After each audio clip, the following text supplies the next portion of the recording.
ረሃብ፣ ጦርነት፣ ቸነፈር እነኚህ በሶሻል ሚዲያ ውስጥ የምናያቸው ነገሮች ሁሉ መከራ ናቸው።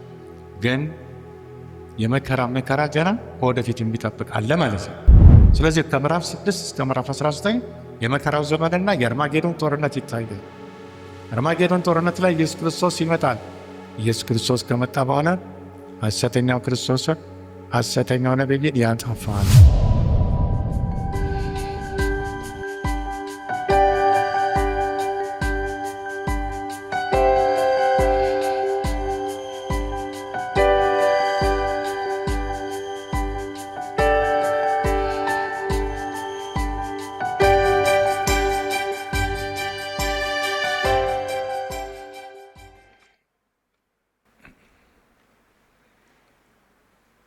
እሺ፣ እንዴት ዋላችሁ?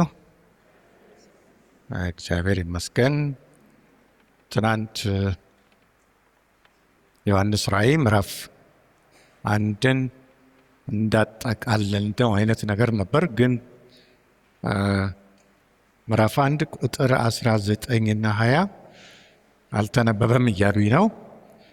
ምዕራፍ 1 ቁጥር 19ዋ ብቻዋን የዮሐንስ ራእይ አውትላይን ወይም ደግሞ ባጭሩ የሚገልጽ ቁጥር ነው። ምዕራፍ 1 ቁጥር 19 ምዕራፍ 1 ቁጥር 19 መጽሐፉን ጠቅላላውን ባጭሩ የሚያስቀምጥ ሀሳብ ነው እና ለራሱ አውትላይን የሚሰጥ መጽሐፍ ዮሐንስ ራእይ ነው። ቁጥር 19ን እናነበውና በኋላ ደግሞ ቁጥር 20ን እናየዋለን። ቀጥሎ አጠቃለነው ወደ ምዕራፍ 2 የምንሄድበት ሁኔታ ይኖራል ማለት ነው። ስለዚህ ምዕራፍ 1 ቁጥር 19ን ትናንት ሀሳቡን ተናግሬዋለሁ፣ ግን ደግመነው እናየዋለን።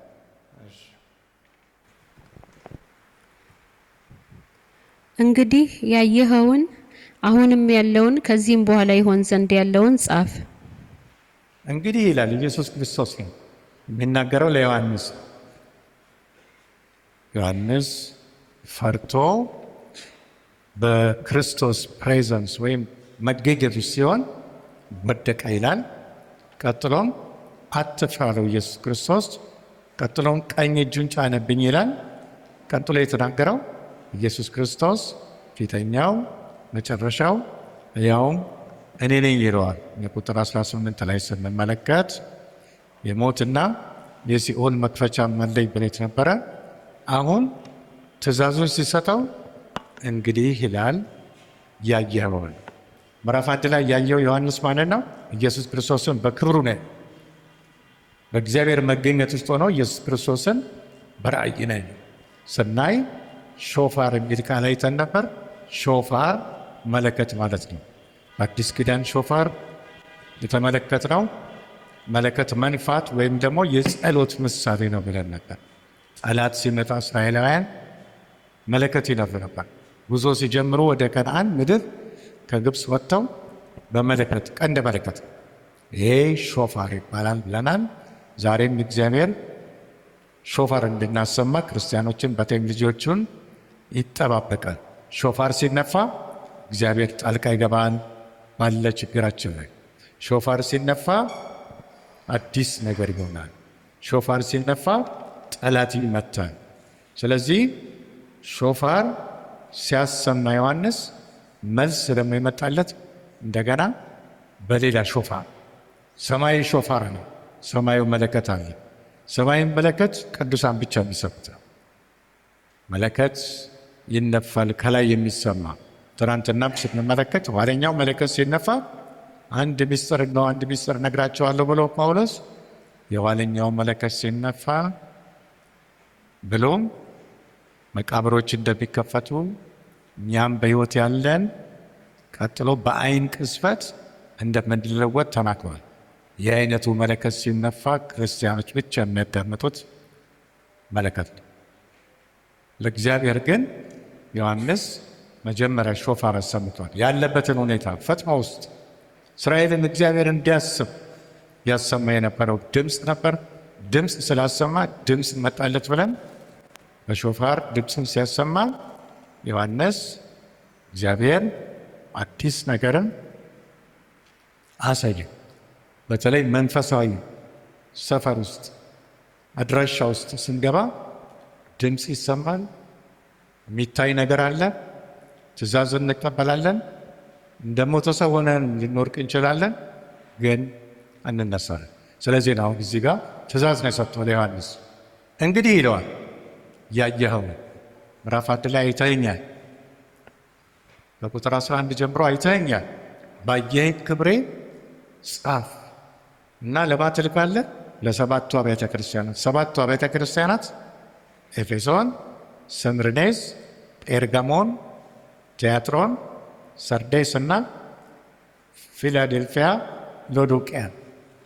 እዚህ ውስጥ አለነቀፋ ያሉ 2 ቤተ ክርስቲያኖች ብቻ ናቸው። ሌሎች ሁሉ ነቀፋ ያለባቸው ናቸው። እግዚአብሔር ነቀፋ ቃልን እንዲያርሙ ያስተካከላቸው ናቸው። እና ትእዛዝ እዚህ ቦታ ላይ ሲሰጠው ምንድን ነው እሱ? ዮሐንስ ራእይ ምን ይዟል መጽሐፉ? ፓስት ያለፈ ታሪክ። ያለፈው ማን ነው? ኢየሱስን አየው ዮሐንስ። ቀጥሎስ አሁንም ያለውን ይላል። አሁንም ያለውን ማለት ምን ማለት ነው? የቤተ ክርስቲያንን ዘመን። ቤተ ክርስቲያን በ30 ዓመተ ምህረት ተመሰረተች። አሁን ከተመሰረተች በፈረንጆች አቆጣጠር 2025፣ በኢትዮጵያኖች አቆጣጠር 2017 ሶስተኛ ሺህ ተጀምሯል።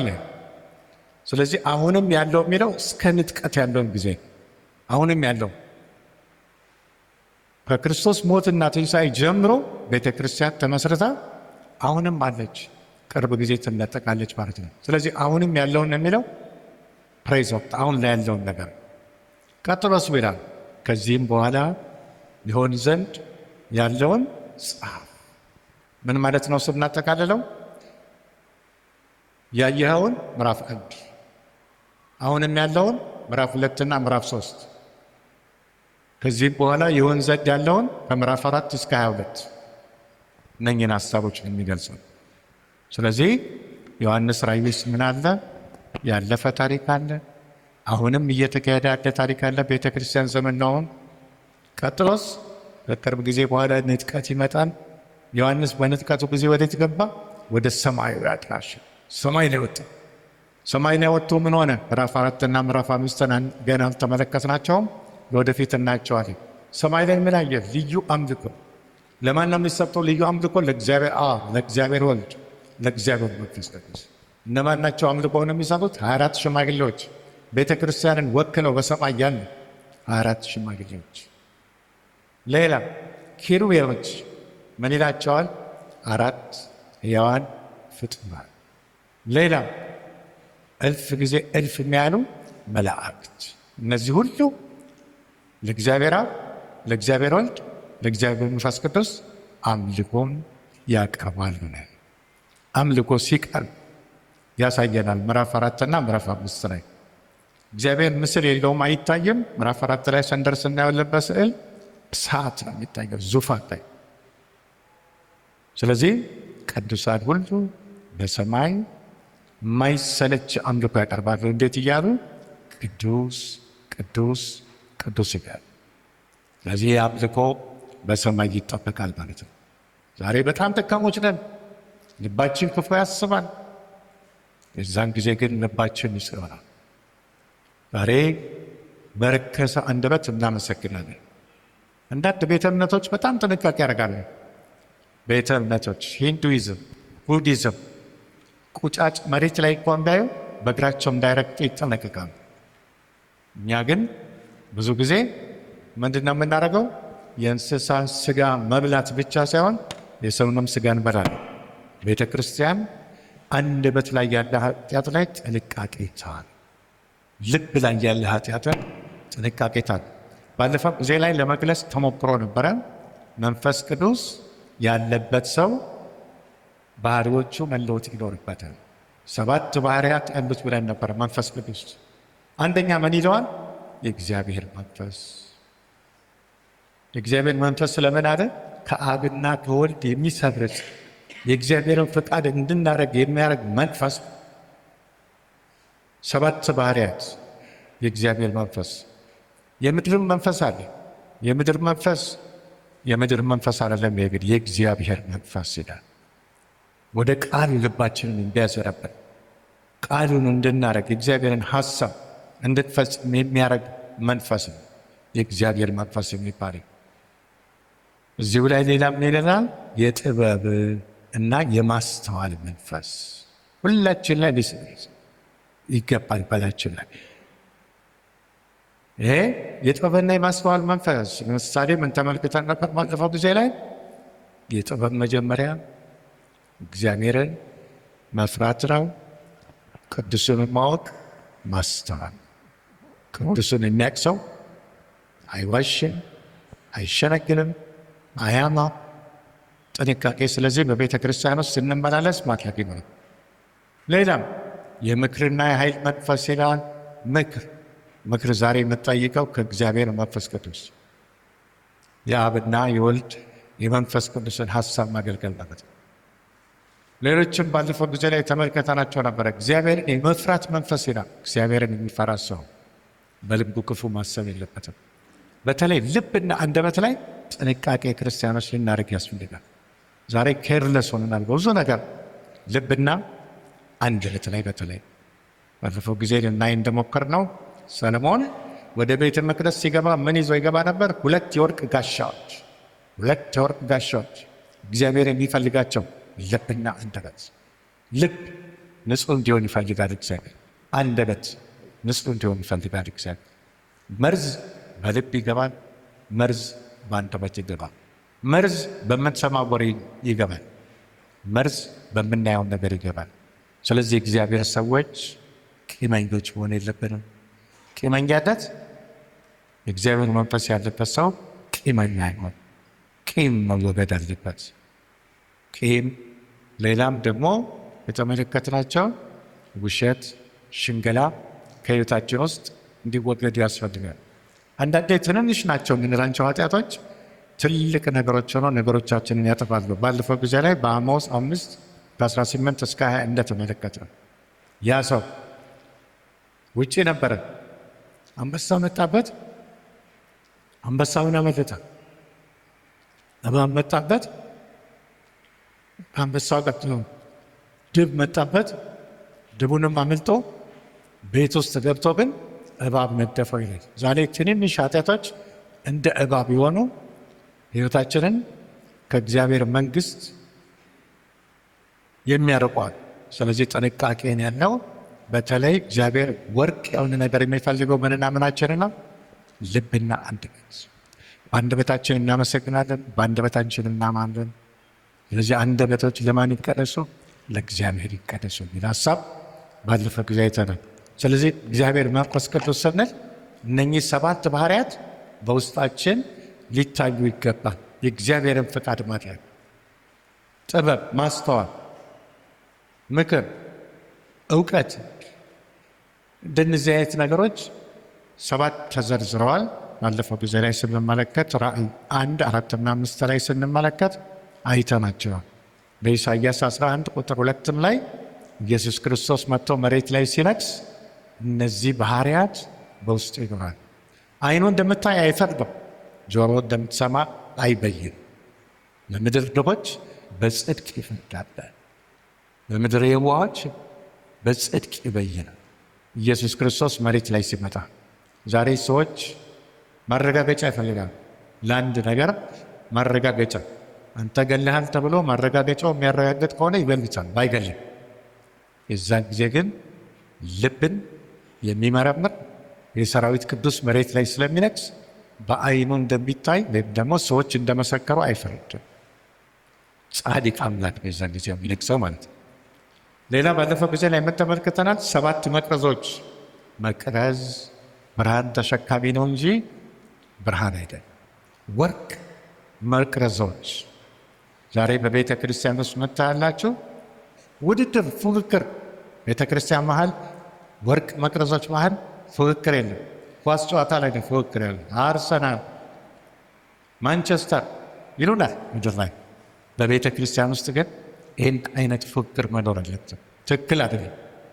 ብዙዎች በቤተ ክርስቲያናቸው ውስጥ ቤተ ክርስቲያናቸውን ያመልካሉ፣ ክርስቶስን ግን አያመልኩም። ስለዚህ ወርቅ የሆነች ቤተ ክርስቲያን ኢየሱስ ክርስቶስ ደሙን የከፈለላት ልታመልክ የሚገባው በጉን እንጂ ህንፃውን ቤተ ክርስቲያን አይደለም። አለች ሌላ ቤተ ክርስቲያን፣ ዩኒቨርሳል ቤተ ክርስቲያን፣ ዓለም አቀፍ የሆነች ስም የሌላት በሰማይ የምናገኛት ያቺ ነች ወሳኝ። እዚህ ምድር ላይ ያለው ግን በአባልነት ከክፉ ትምህርት ለመጠበቅ መልካም ናቸው፣ ግን በቤተ ክርስቲያን አንመጣም። በቤተ ክርስቲያን ለቤተ ክርስቲያን መጣላት አያስፈልግም። ድሮ ብዙ ነገሮች ያደረጉ ነበር። ድሬዳዋ አካባቢ ላይ የድሮ ወጣቶች እብድ ውጭ ሲያገኙ እያመጡ ቤተ ክርስቲያን ውስጥ እየተጸለየ ብዙዎች ይፈወሱ ነበር። ወጣቶች ናቸው። አሁን ድሬዳዋ ከተማ ላይ እንደምሰማው ብዙ አእምሯቸው የተነኩ ሰዎች አሉ፣ ግን ወደዚህ የሚያመጣ ይሄ ሰፈር ለሰፈር ሰዎች የተለያየ ቤተ ክርስቲያንም አባላት ቢሆኑ አንድ ጋ ይጸለያል። ዛሬ አጥር የተሳቅኑበት ጊዜ፣ ስለዚህ አጥሩ መወገድ ይኖርበታል። ምክንያቱም ቤተ ክርስቲያን መደናች ወርቅ በደም የተገዛች ናቸው። ክርስቶስ ክቡር ደሙን ያፈሰሰላት ስለሆነች አብ መሰራት እንዳለበት ነው የምንመለከተው። ስለዚህ ቤተ ክርስቲያን ወርቅ ናት የሚለውን ሀሳብ ባለፈው ጊዜ ላይ አጉልተን ነበር። እንደገና ምዕራፍ 4 ምዕራፍ 5 ላይ በሰማይ ያለ አምልኮ ያሳየንና ከምዕራፍ 6 እስከ ምዕራፍ 19 የመከራውን ዘመንና የአርማጌዶን ጦርነት ያሳየናል። የመከራ ዘመን በፊታችን የሚጠብቀን አለ። አሁንም መከራ ነው። ሀገራችን ውስጥም ሌላም ቦታ መከራ ነው። ሰዎች በጣም እየተቸገሩ ነው። በተለያየ ቦታ አንድ ነገር ለመግዛት የሚወጣው ወጪ በጣም ብዙ ነው። ዋጋ መጨመር ራሱ ረሃብን ያሳያል። ዋጋ መጨመር መከራን ያሳያል። ስለዚህ ረሃብ፣ ጦርነት፣ ቸነፈር እነኚህ በሶሻል ሚዲያ ውስጥ የምናያቸው ነገሮች ሁሉ መከራ ናቸው። ግን የመከራ ገና ወደፊት የሚጠብቅ አለ ማለት ነው። ስለዚህ ጥንቃቄ ሊደረግ ይገባል፣ በተለይ በክርስትና ሕይወት ውስጥ። ስለዚህ ከምዕራፍ 6 እስከ ምዕራፍ 19 የመከራው ዘመንና የአርማጌዶን ጦርነት ይታያል። አርማጌዶን ጦርነት ላይ ኢየሱስ ክርስቶስ ይመጣል። ኢየሱስ ክርስቶስ ከመጣ በኋላ ሐሰተኛው ክርስቶስን ሐሰተኛው ነቢይን ያጠፋል። ቀጥሎስ ምኑን ይመሰርታል? መንግስቱን። መንግስት የምትመሰረተው በኢየሩሳሌም ከተማ ላይ ነው። ምዕራፍ 20 ይሄን ነው የምንመለከተው። ምዕራፍ 20 ላይ ምንድን ነው የምናየው? ሚሊኒየም የሺው ዓመት መንግስትና የነጭ ዙፋን ፍርድ። ነጭ ዙፋን ፍርድ ለምን ነጭ ተባለ? ትክክለኛ ፍርድ ስለሚሰጥ ኢየሱስ ክርስቶስ ፍርድ የሚሰጠው እግዚአብሔር አብ ለወልድ። ስለዚህ ወልድ ፍርድ ይሰጣል። በዮሐንስ ራእይ ምዕራፍ 20 ከቁጥር 10 ከ11 እስከ 15 ስታዩ የነጭ ዙፋን ፍርድ ይላል። ነጭ ዙፋን ፍርድ አለ። ሙታኖች ይነሳሉ። ሁሉም እንደ በደሉ እንደ ኃጢአቱ ዋጋውን ይከፈላል። ስለዚህ ከ11 እስከ 15 የነጭ ዙፋን ፍርድ አለ። ቁጥር 11 12 ላይ ምን እናያለን? ኢየሱስ ክርስቶስ በምድር ላይ ተገልጦ በነጭ ዙፋኑ ላይ ሲሄድ ወይም ሲቀመጥ ሰማይና ምድር ከፊቱ ሸሹ ይላል። ሰማይና ምድር ከፊቱ ይሸሻሉ። ቫኪዩም ባዶ ቦታ ይፈጠራል። እዛ ባዶ ቦታ ላይ ፍርድ ይሰጣል። ዛሬ የምናያቱ ጨረቃ፣ ፀሐይ፣ ከዋክብት በሙሉ ይጠፋል። እነዚህ ጠፍተው እኛም ወዴት እንወሰዳለን? ወደ ሶስተኛው ሰማይ እግዚአብሔር አብ፣ እግዚአብሔር ወልድ፣ እግዚአብሔር መንፈስ ቅዱስ ወዳለበት ቦታ እንወሰዳለን ማለት ነው። ስለዚህ ቤተ ክርስቲያን ዛሬ ራሳችንን እንመርምር። ምንድን ነው እሱ ዛሬ የሚጎለን? 7 አብያተ ክርስቲያናት ተዘርዝረዋል ምዕራፍ 2 እና ምዕራፍ 3 ላይ። እነኛ አብያተ ክርስቲያናት በዓለም ውስጥ እስካሁን ድረስ ያሉትን ቤተ ክርስቲያኖች ይወክላል። 7 አይነት ቤተ ክርስቲያኖች ምዕራፍ 2 ላይ የምንመለከታቸውና ምዕራፍ 3 ላይ የምናያቸው ናቸው። የመጀመሪያው ቤተ ክርስቲያን ኤፌሶን ይዋቸው 7ቱን አብያተ ክርስቲያናት ዛሬ ቱርክ በሚባለው ቦታ ላይ የሚገኙት ኤዥያ ማይነር ኤፌሶን። ትልቁ ነጥብ ኤፌሶን ላይ የመጀመሪያ ፍቅሯን የተወች ቤተክርስቲያን ፍቅር ዛሬ እኛ በቀስቅሰዋል እንመለከተዋለን። ፍቅር የለም ዛሬ። ሰው ለሰው ፍቅር የለውም። ክርስቲያን ለክርስቲያን ፍቅር የለም ዛሬ። ድሮ ክርስቲያኖች የሚለዩት በፍቅራቸው ነበር። ሁለተኛ ቤተ ክርስቲያን ሰምርኔስ ይላል። ሰምርኔስ ማለት ከርቤ ማለት ነው፣ መራራ። ምን አይነት ቤተ ክርስቲያን ነበረች? ስደት የበዛባት ቤተ ክርስቲያን። ስደት ድሮኛ ሀገር ውስጥም ስደት በነበረበት ጊዜ ክርስቲያኖች ጠንካሮች ነበሩ። እዚያ አካባቢ ያሉ ሰዎች ለአምልኮ ወዴት ይሄዳሉ? ወደ አለማያ ሌላም ቦታ ይሄዳሉ። አምልኮ ምን ነበር ብዬ ነበር ከዚህ በፊት? መዝሙር ይመረጥና ሲዘመር በልበን በአፍ አይዘመርም፣ ክልክል ነው። አብዮት ጠባቂዎች አሉ፣ ካገኙን ያስራሉ፣ ሊገሉን ይችላሉ። ሰምርኔስ ስደት የበዛባት ትክክለኛ ቤተ ክርስቲያን ብዙ ጊዜ ስደት ይበዛባታል። ስደት አንዳንዴ እግዚአብሔር በስደት ውስጥም የሚያቆማቸው ነገሮች አሉ። ወደ 1964 አካባቢ ላይ በሐረርጌ ክፍለ ሀገር ወንጌል ሲጀመር ኃይለኛ ስቃይ ነበር። ሰዎች ደግሞ ወሬም ያወራል፣ ውሸት ወሬ ይወራል። የዛን ጊዜ የነበሩት ጳጳስ አንድ መዝሙር ሲዘምሩላቸው አንድ ነገር በልቤ ሆነ። መዝሙር ተዘጋጅቶ ነበር፣ ግን ቤተ ክርስቲያን ፕሮግራሙን ስለለዋወጠችው የምጽአት መዝሙሮች ልናሰማ አልቻለም። አንድ ነገር በልቤ የሆነ የሚል መዝሙር ነበር። አቡነ ቴዎፍሎስ ይባላሉ። እሳቸው እስቲ ድገሙት ሲዘምሩ ይሉ ነበር። ሰዎች በጣም ይቃወሙ ነበር በዛን ጊዜ በሌላ ቤተ እምነት ውስጥ ያለ። የዛን ጊዜ እግዚአብሔር ከጎናቸው ቤተ ክርስቲያንን ይቆምላት እንደነበረ ነው የምናስታውሰው፣ በአዲስ አበባ በሌሎችም ቦታዎች። ስለዚህ ትክክለኛ ቤተ ክርስቲያን ስንሆን ስደት ይመጣል። እኛም ቸርች በደርግ ዘመን ተዘግቶ ነበር፣ ግን አሁን በምናየው መልኩ ፍሪደም ወይም ነፃነት ሲበዛ ቤተ ክርስቲያን፣ ዴሞክራሲ ሲበዛ ቁጥሯ ይበዛል አባላቷ፣ ኳሊቲ ግን ጥራት ወደኋላ ይላል። ስለዚህ አሁን በምናየው መልኩ የእግዚአብሔርንም ነገር ጸሎት ቤቱም ቸርች ማለት ነው የሚቀጥል አይሆንም፣ ቅርብ ጊዜ ውስጥ ይከለከላል። ስለዚህ ዛሬ ቤተ ክርስቲያን ያላትን ዕድል ልትጠቀም ይገባል ማለት ነው። ስለዚህ ሕይወታችንን ዛሬ ማስተካከል እጅግ በጣም ወሳኝነት አለው ለማለት ነው። ከሰምርኔስ ቀጥሎ ሌላ ቤተ ክርስቲያን 7 ናቸው። ስላይዱ ላይ ያለውን ነገር እዩት። ኤርጋሞን የምትባል ከተማ አለች። ኤርጋሞን ምን ያለባት ቦታ ነች? የምታመቻምች ቤተ ክርስቲያን፣ ኮምፕሮማይዝ የሚያመቻምች ሰው ምን አይነት ሰው ነው?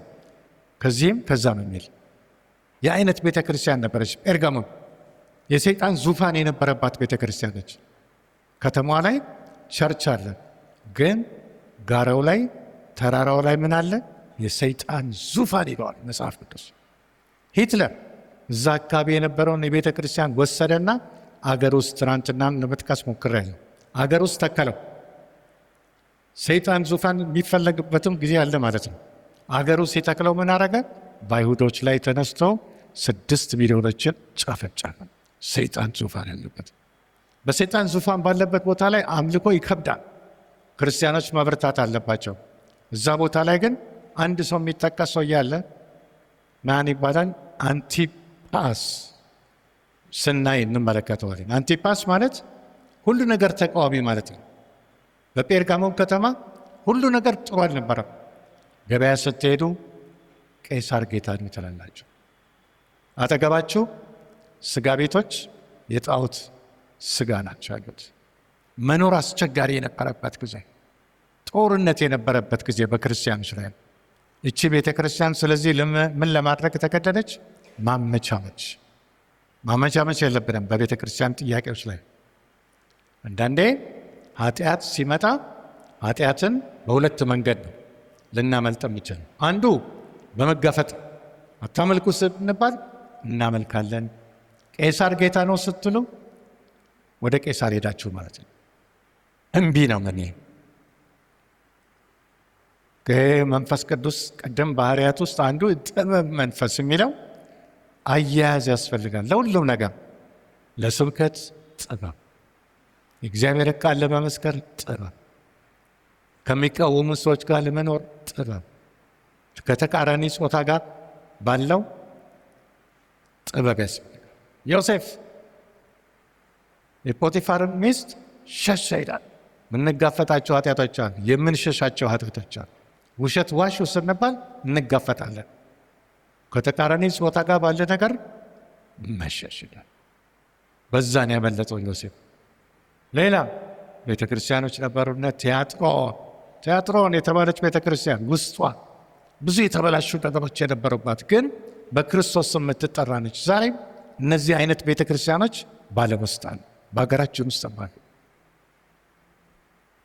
ፊላዴልፊያ ሰርዴስ የምትባል ቤተ ክርስቲያን እየሞተች ያለች ነች። እሷ ግን በሕይወት አለው ትላለች፣ ግን ሞታለች።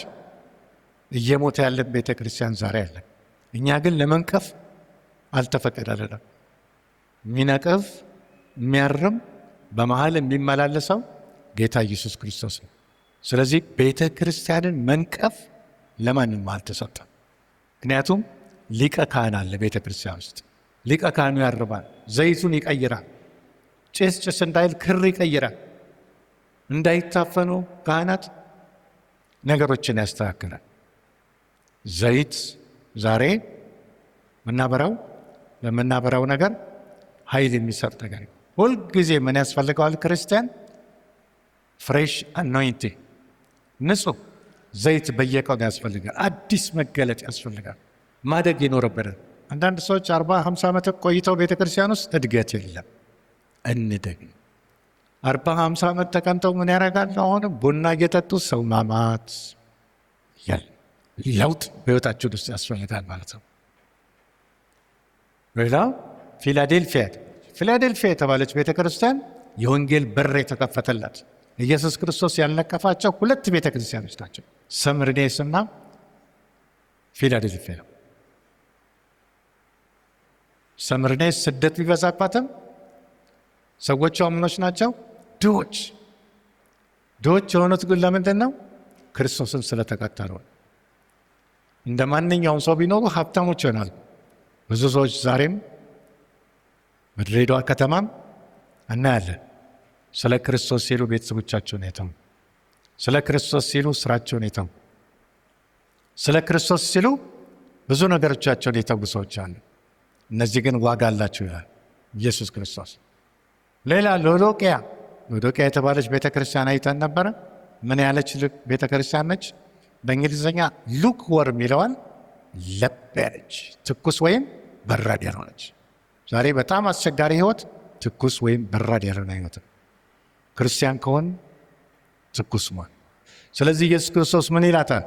ካፌ ልተፋን ለብ ያልን ክርስቲያኖች ትኩስ እንሆን።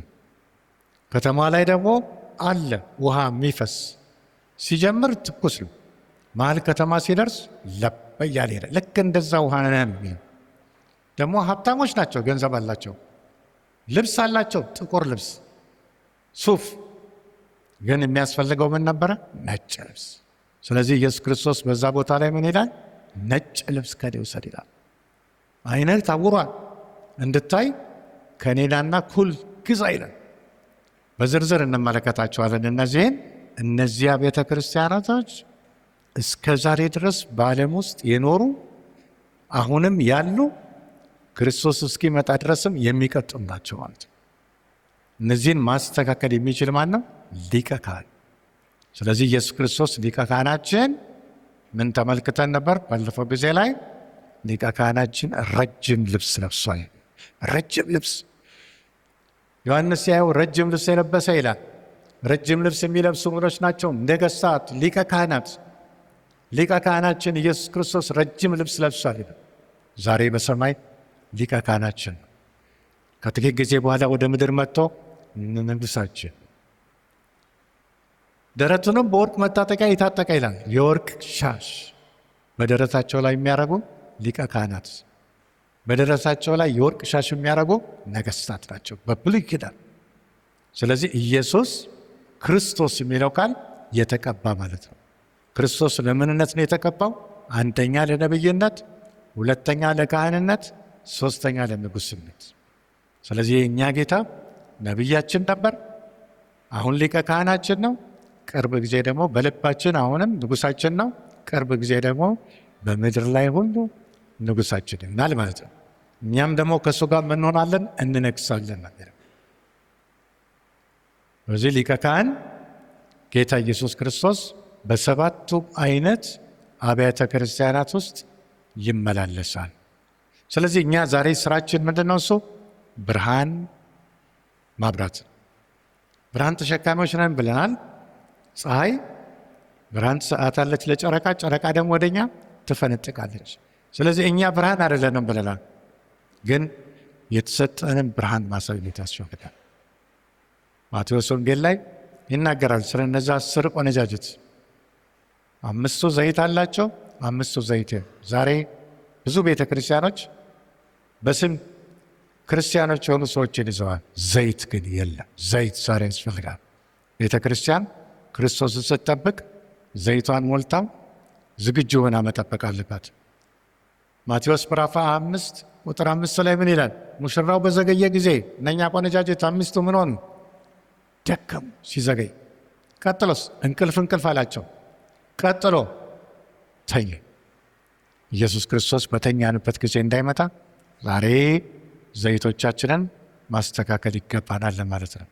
አሁን ይሄን ምዕራፍ 2ቱን በንባብ መጀመሪያ እንሰማለን። ራእይ ምዕራፍ 2 ከቁጥር 1 እስከ 7።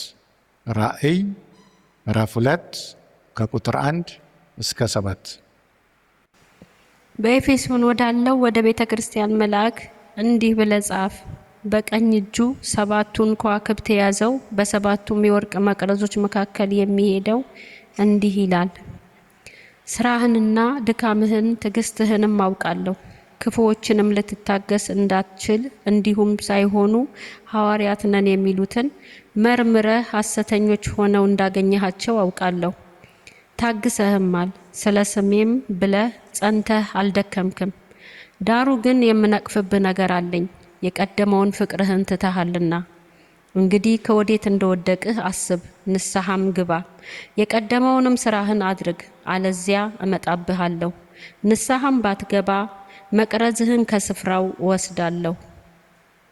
ነገር ግን ይህ አለ፣ እኔ ደግሞ የምጠላውን የኒቆላውያንን ስራ ጠልተሃልና። እዚህ ላይ የምንመለከተው ኢየሱስ ክርስቶስ በቤተ ክርስቲያኖች ያሉትን ሁልጊዜ መጀመሪያ የሚጠቅሰው የሚመሰገኑበትን ነገር ነው። ኤፌሶን ቤተ ክርስቲያን ጥሩ የተደራጀች ቤተ ክርስቲያን ነች። ጥሩ የተደራጀች ቤተ ክርስቲያን ነች። ጸሎት ህብረት አለ፣ ኳየር አለ፣ መስካሪዎች አሉ፣ ጥሩ አስተማሪዎች አሉ። እነዚህን ያደንቅላታል። ስራህን አውቃለሁ ይላል፣ ትዕግስትህንም።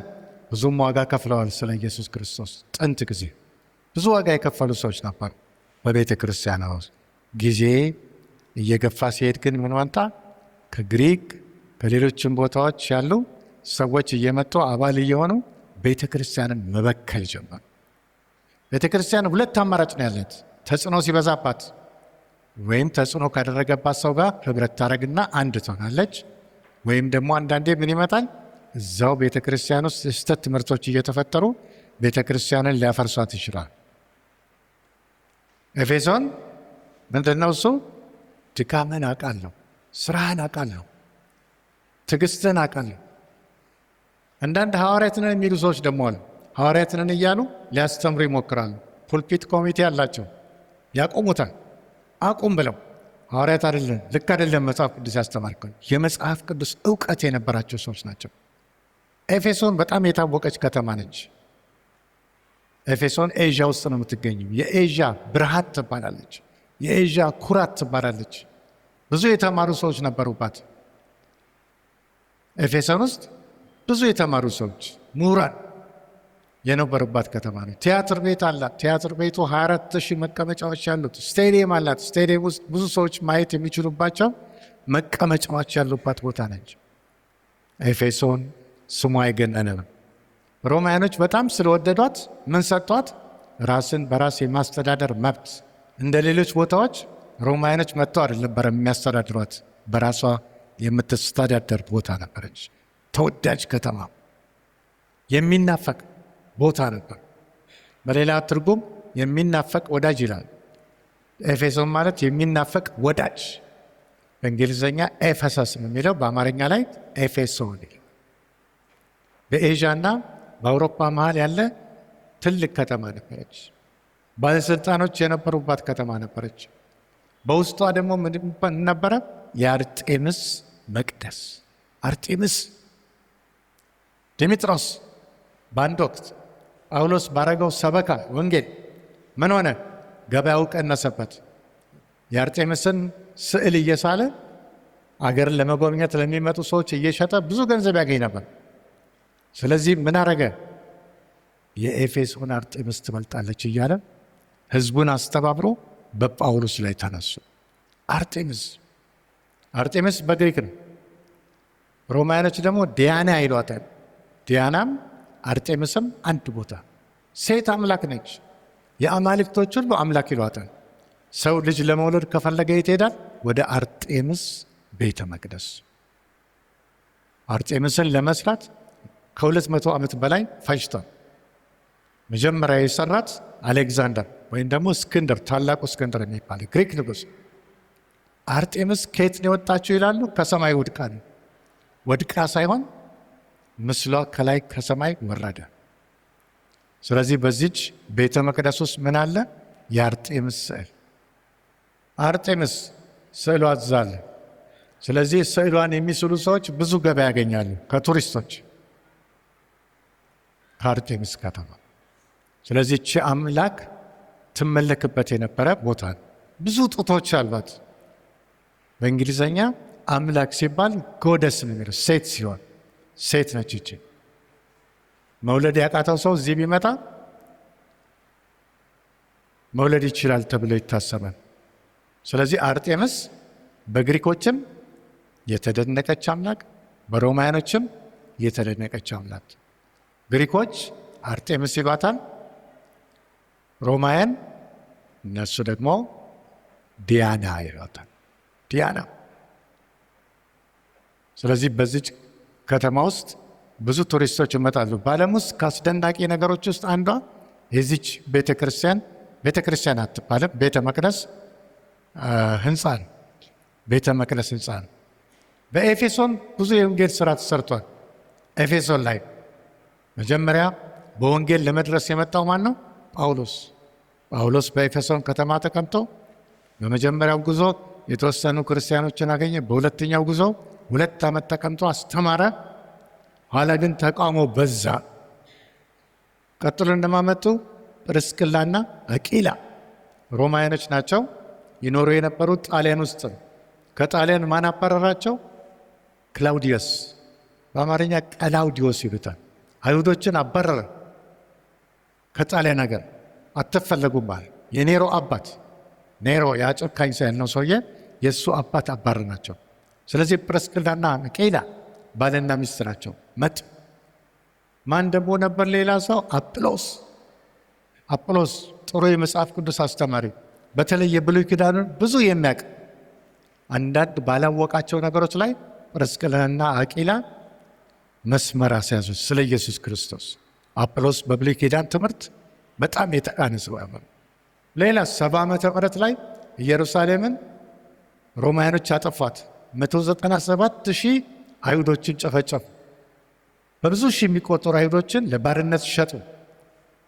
የዛን ጊዜ ዮሐንስ የተመለከትነው ደቀ መዝሙሩ ማርያምን ኢየሱስ ክርስቶስን እናት ይዞ ወዴት መጣ? ወደ ኤፌሶን። ስለዚህ እሱም በወንጌል ስራው ላይ ተሰማርቷል። መቅደላዊት ማርያምም በዚህ ከተማ ላይ እንደነበረች ይነገራል። ፊልጶስም በዚህ ውስጥ የተወሰነ የወንጌል ስራ እንደነበረው ይነገራል። ፊልጶስ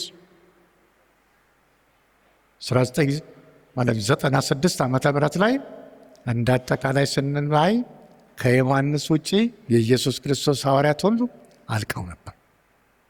ስለዚህ በኤፌሶን ላይ የወንጌል ስራ ብዙ ተሰርቶ ነበር። ይሄ መልእክት መጣላቸው ለኤፌሶን ቤተ ክርስቲያን ነች። የክርስቶስ ቤተ ክርስቲያን ነች። ከአርጤምስ ትለያለች። እነኚህ በበጉ ደም የታጠብን የሚሉ ናቸው። ስለዚህ መልእክት ምንድን ነው ሲመጣላቸው? አሁን በ7ቱ መቅረዞች መሃል የሚመላለሰው በቀኝ እጁ 7 ከዋክብት የያዘው። 7 ከዋክብት ምንድናቸው ብለን ነበር? ቅድምም ቁጥር 20 ሳናነብን የመጣ ነው። ኢየሱስ ክርስቶስ ሲተረጉም 7ቱ ከዋክብቶች ምኖች ናቸው? 7 መላእክት ይላል። 7 መላእክት ማለት ሰው ሆነው የቤተ ክርስቲያን መሪዎች፣ ፓስተሮች፣ ኃላፊዎች፣ መሪዎች ናቸው። በኢየሱስ ቀኝ እጅ ያለ ምዕራፍ 1 ቁጥር 20።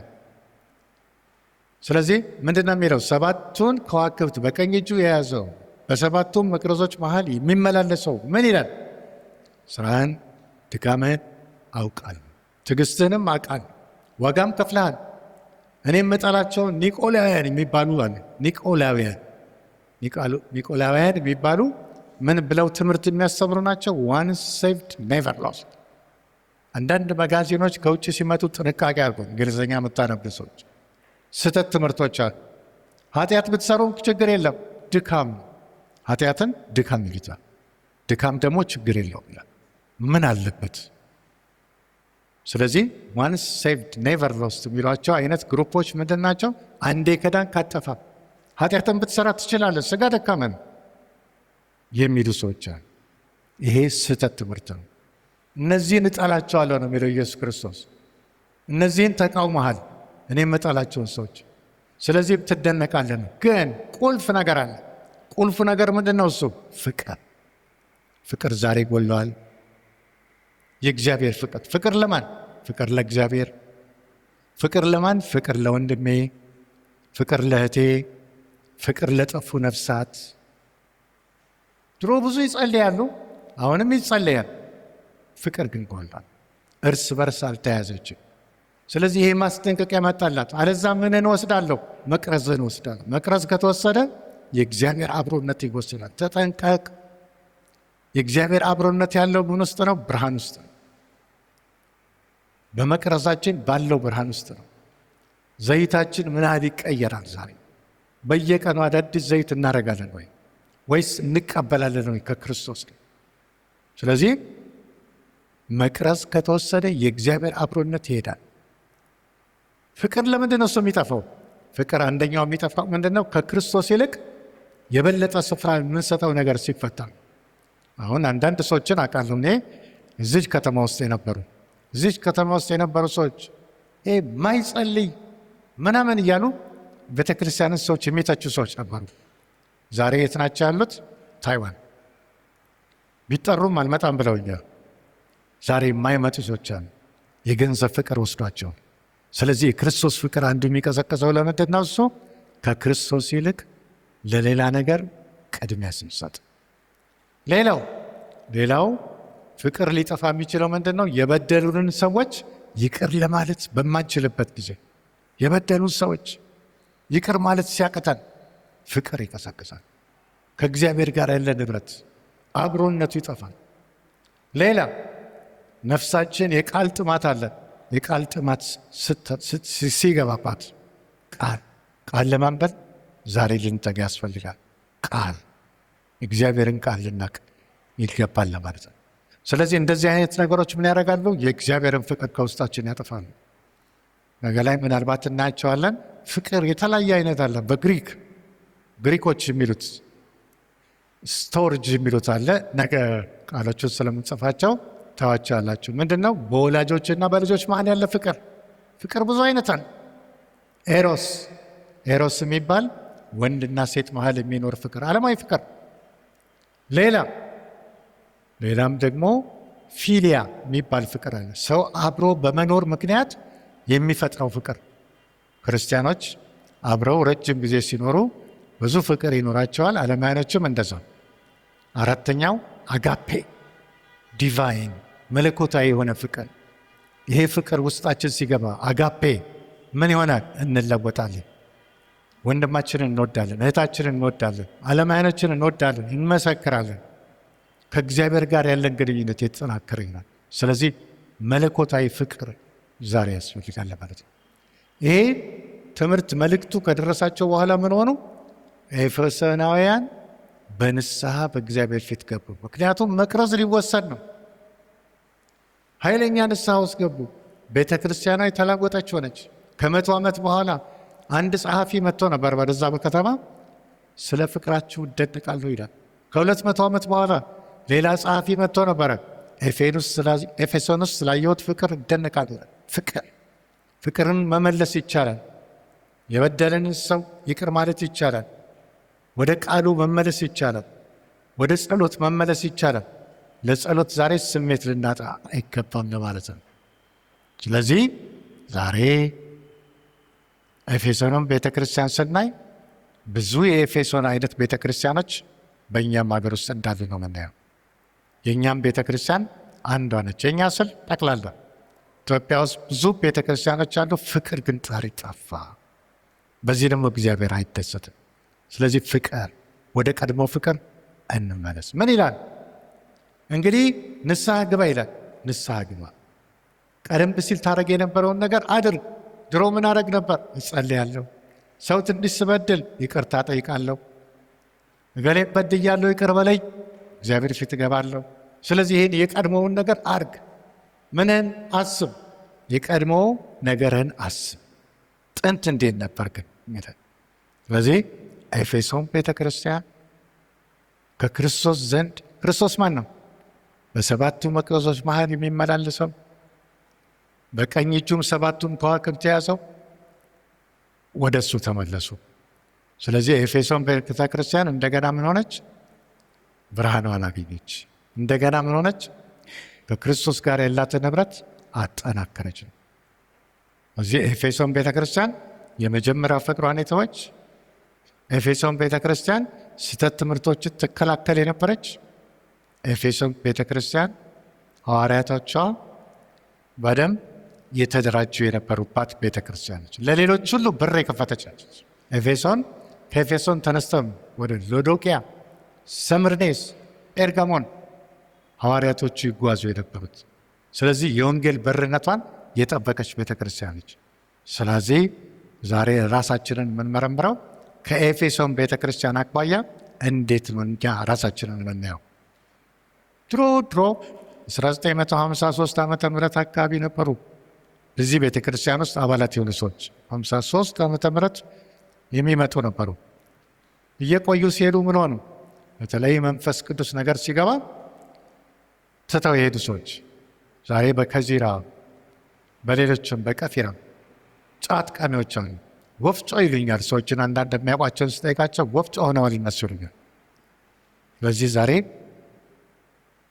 ከእግዚአብሔር ጋር መሆንና አብሮነታችንን መቀጠል እጅግ በጣም ወሳኝነት እንዳለው ለማሳየት ነው። ስለዚህ ኤፌሶን ቤተ ክርስቲያን ወደ ክርስቶስ እንደተመለሰች ወደ ቀድሞ ፍቅሯ ዛሬም በእኛም ይህንኑ ነገር ልናደርግ ይገባል ማለት ነው። አለዛ መቅረዝ ይወሰዳል። ቅድም እንዳልነው መቅረዝ ከተወሰደ የእግዚአብሔር አብሮነት የለም። መቅረዝ ከተወሰደ መቅረዝ እንዳይወሰድ ብርሃናችንን ይናብራ። ይህ ብርሃን የክርስቶስ ብርሃን። ዘይታችንን እንቀየር፣ ክሩን እንቀየር። ጭስ አይበል። ፍሬሽ ንጹህ የሆነ ዘይት በየዕለቱ ያስፈልጋል። አዲስ መገለጥ በየዕለቱ። በዚህን መገለጥ ለማግኘት ዛሬ እንደ ኤፌሶን ቤተ ክርስቲያን በክርስቶስ እግር ስር መሆን ያስፈልጋል ለማለት ነው። የዛሬውን እዚህ ጋር ጨርሰና ነገ ሰምብሬኔስ ቤተ ክርስቲያንና ጴርጋሞንን ከቻል ሁለቱን ለማየት እንሞክራለን። እንጸልይና በእኔ በኩል ያለውን እንጨርሳለን።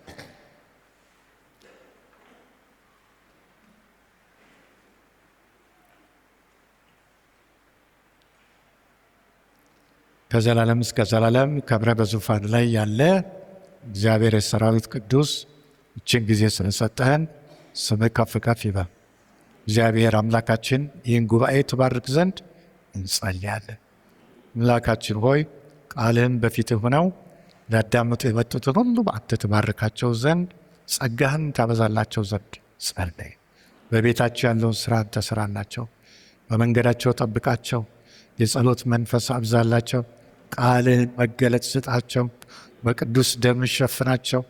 እግዚአብሔር አምላካችን ሆይ ይህንን ያየ ጠላት መንፈስ ሊቋቋማቸው የሚሞክር ሁሉ በጌታ በኢየሱስ ክርስቶስ ስም ከእግራቸው በታች ወድቅ ዘንድ ጸለይ። ክብር ምስጋና ሁሉ ላንተ ይሁን በጌታ በኢየሱስ ክርስቶስ ስም አሜን።